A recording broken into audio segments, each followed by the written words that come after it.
généralement redoutent la méthode de référendum. Pourquoi?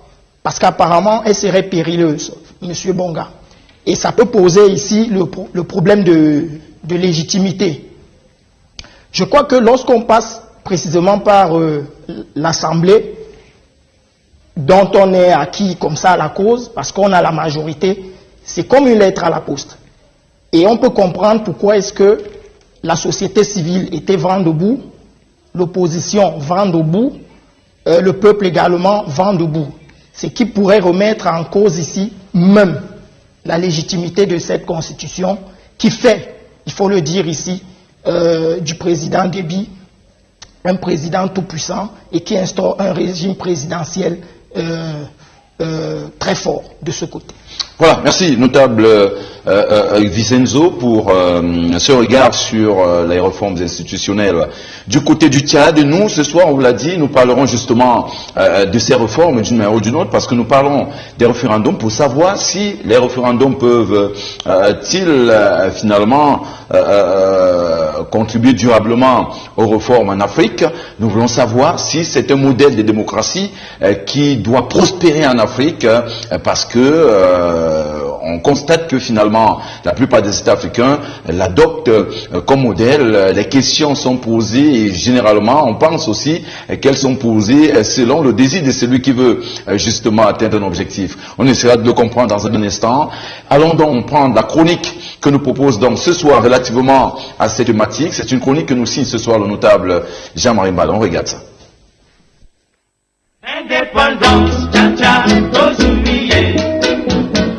Étymologiquement, le mot référendum viendrait du latin référé qui veut dire faire un rapport. Un rapport à soumettre à une assemblée plurielle par voie de vote direct sur une problématique précise qui engage l'intérêt supérieur d'une nation ou d'une collectivité locale. L'ensemble des électeurs du dit État ou de la dite collectivité locale qui doit ainsi se déterminer sur une proposition de nature législative ou constitutionnelle. Les deux choix possibles à eux étant le oui ou le non. En un mot, le référendum permet d'obtenir l'aval du peuple sur les grandes questions de société ou institutionnelles. Les référendats, les pays africains en ont connu bien avant leur accession à la souveraineté.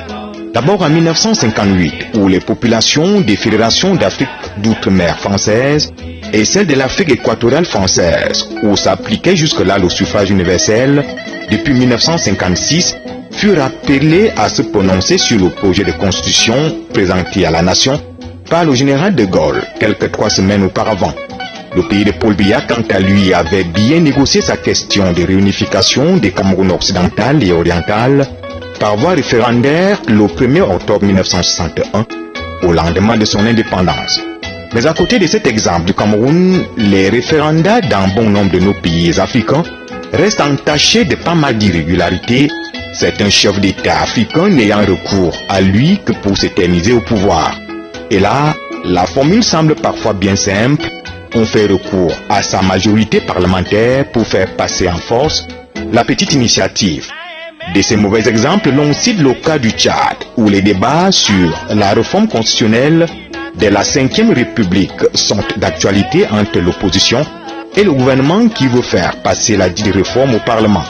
Le Burundi n'est pas en reste avec le référendum du 17 mai prochain, pour lequel le président Pierre Nkurunziza mise au cas où le oui l'emportait de se maintenir au pouvoir jusqu'en 2034, au même titre que Joseph Kabila de la RD Congo qui se bat comme il peut pour un 3e mandat. Que dire du Togo où la révision constitutionnelle sur les modalités d'élection du président de la République doit passer par un référendum au Parlement pour cette année en cours. Le référendum peut-il finalement aider aux réformes durables en Afrique, notre belle Afrique? Telle est la préoccupation centrale que posent vos notables ce soir. Mesdames, Messieurs, bonsoir, bonsoir à tous. Bienvenue au débat et bon débat où que vous soyez sur la chaîne africaine.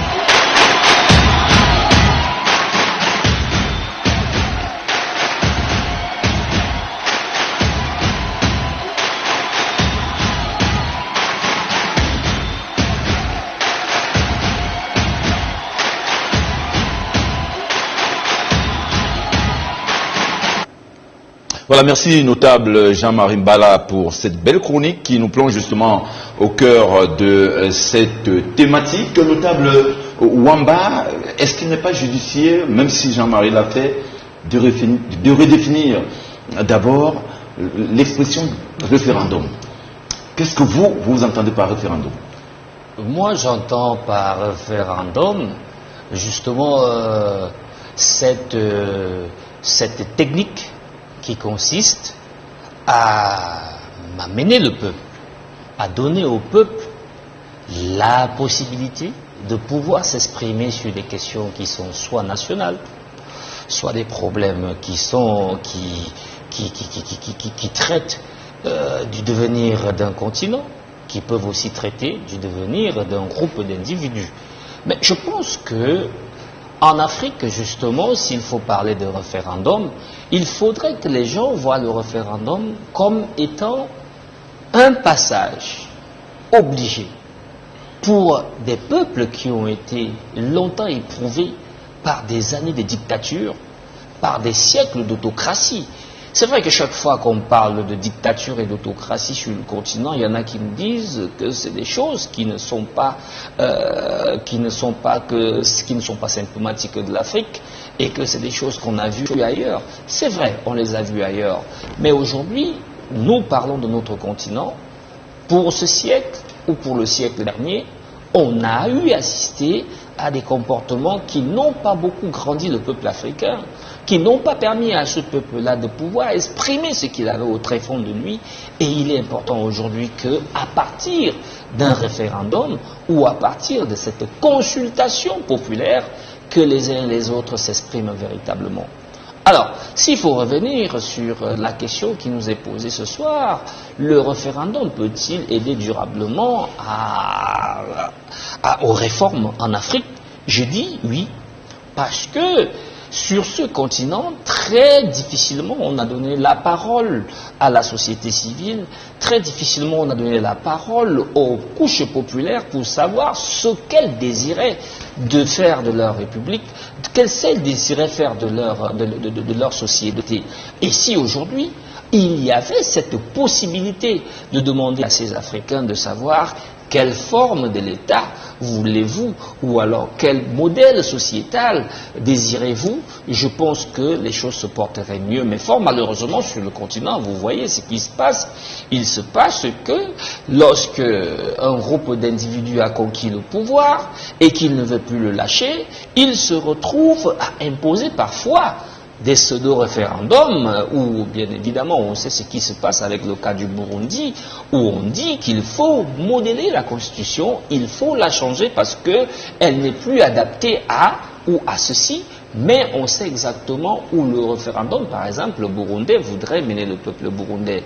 Il s'agit d'un accaparement de l'espace public, il s'agit d'un accaparement de l'espace politique, et il s'agit justement d'une orientation bien précise d'un groupe d'individus qui veut s'éterniser au pouvoir par une question.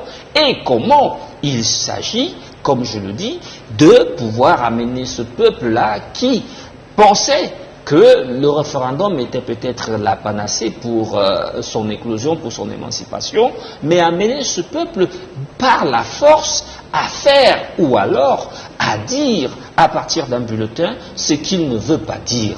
Et ça, aujourd'hui, au Burundi, par exemple, tout le monde le sait, le peuple burundais n'est pas prêt pour cette réforme constitutionnelle, parce que c'est une réforme qui est biaisée au départ, c'est une réforme qui est orientée, qui fait d'un homme qui se fait appeler Limbonesa, le grand roi, celui-là qui est venu inspiré par Dieu, qui est le grand guide, et qui ne veut pas partir du pouvoir parce qu'il pense aujourd'hui qu'il y a des accords internationaux que lui-même aura signés, et des accords internationaux que lui-même il a décidé d'accepter à un certain moment à Arusha, et il veut aller au-delà de ces accords, et il passe justement par ce système qui est noble, qu'on appelle un système référendaire ou alors un processus référendaire.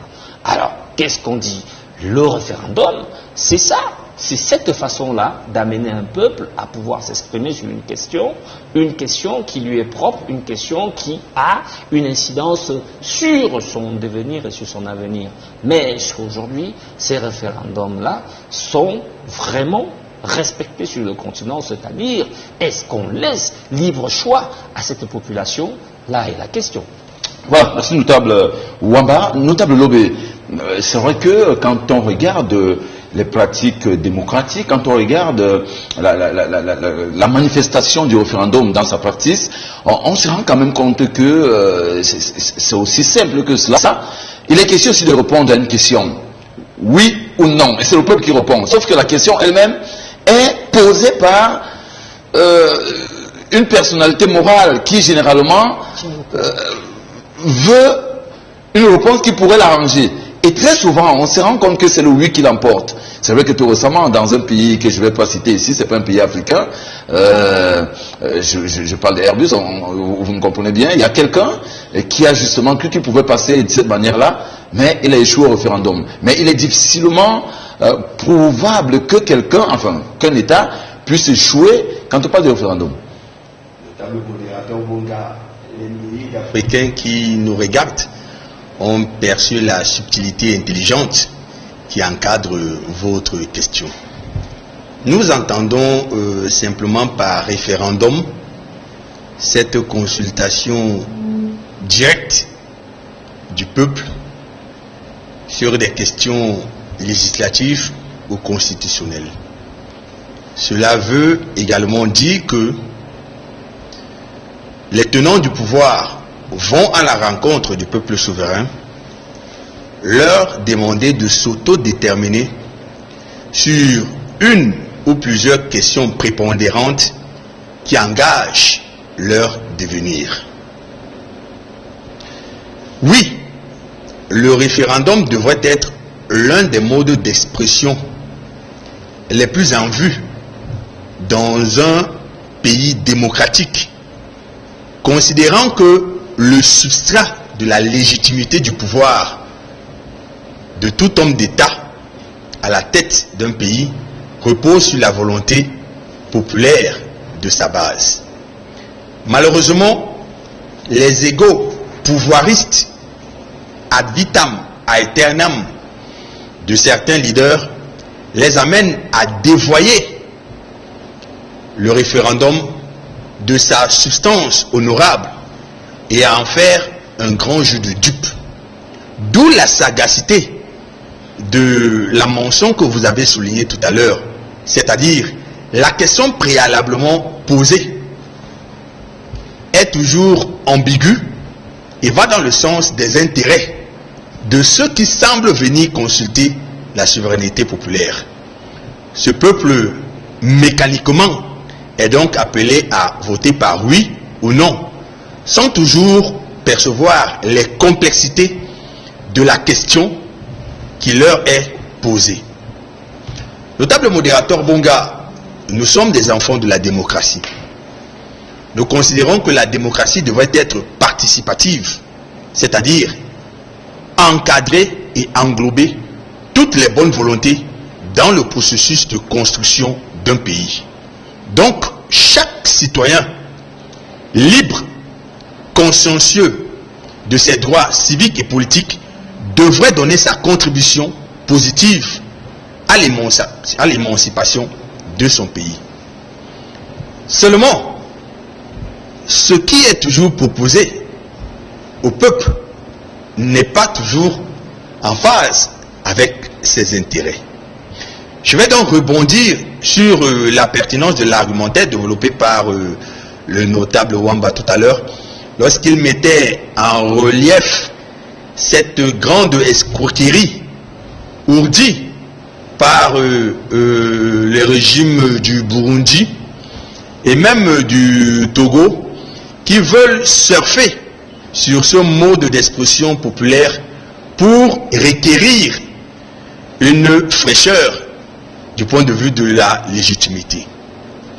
Fort heureusement, nous restons vigilants, parce que nous sommes les fantassins de la démocratie, parce que nous sommes les défenseurs de la légitimité populaire. Notable modérateur Bonga, pourquoi se sent-on obligé d'aller consulter son peuple? Et pourtant, on a une institution qui est pourtant le reflet de la volonté populaire Et donc les occupants sont frappés du sceau de la légitimité, ce que nous appelons Parlement. C'est simplement parce qu'il y a cette suspicion ambiante dans les États néocoloniaux africains. Chaque fois qu'il y a composition d'un Parlement, vous allez percevoir cette dimension monocolore et hideusement obèse du parti au pouvoir qui vient comme pour caporaliser la parole au sein de cette institution.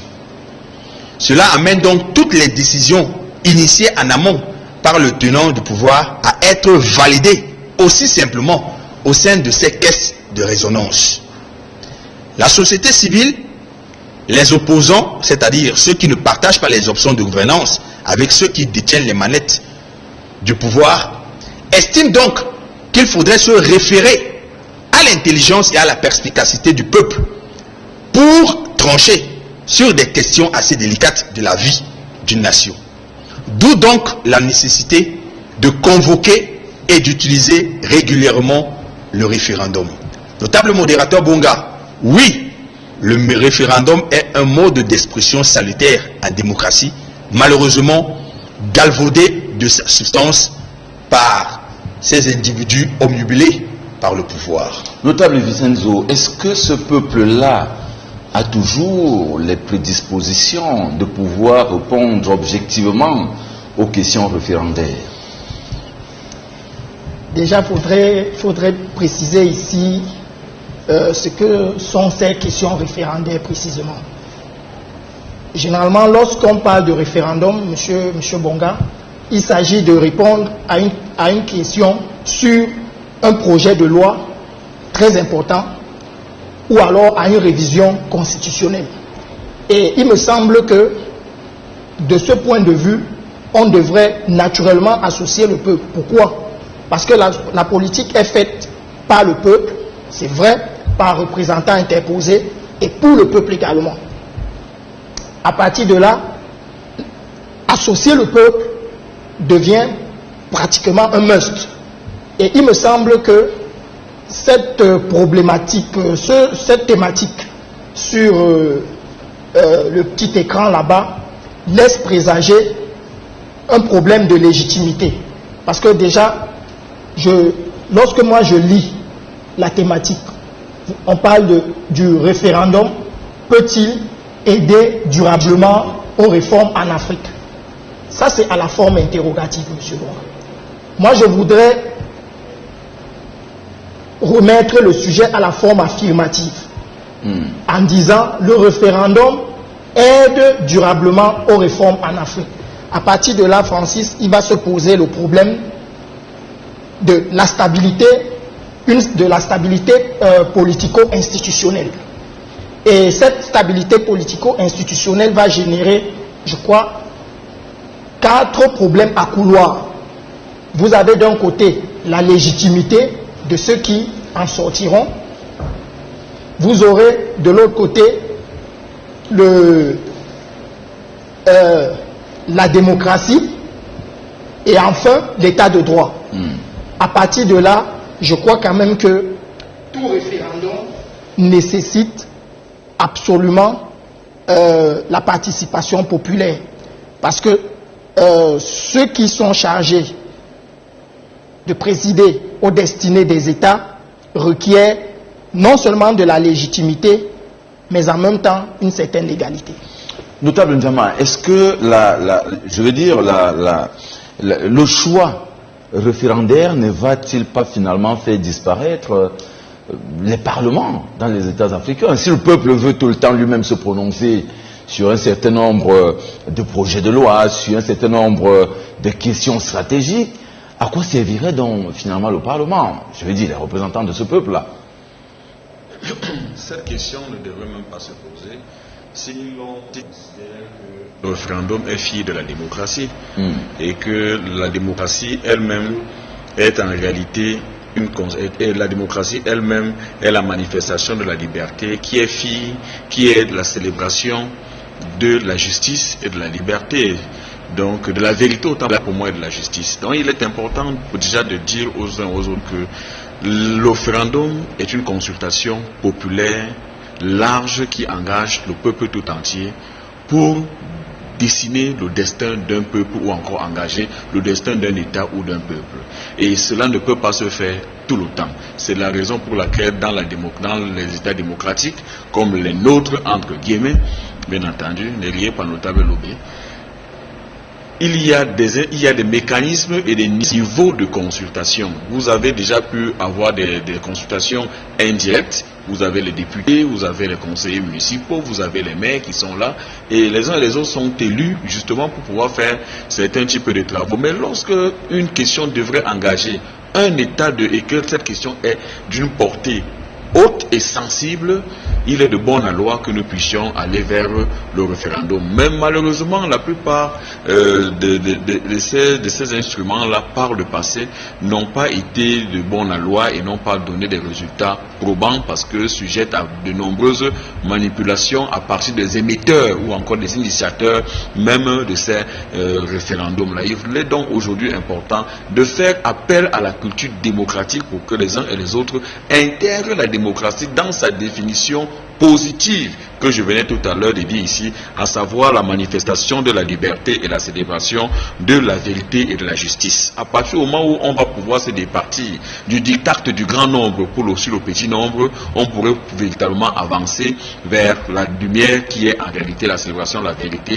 et de la justice pour le bien-être de tous. Mais pour cela, il faudrait que les peuples accèdent à une certaine culture, à une certaine élévation d'esprit.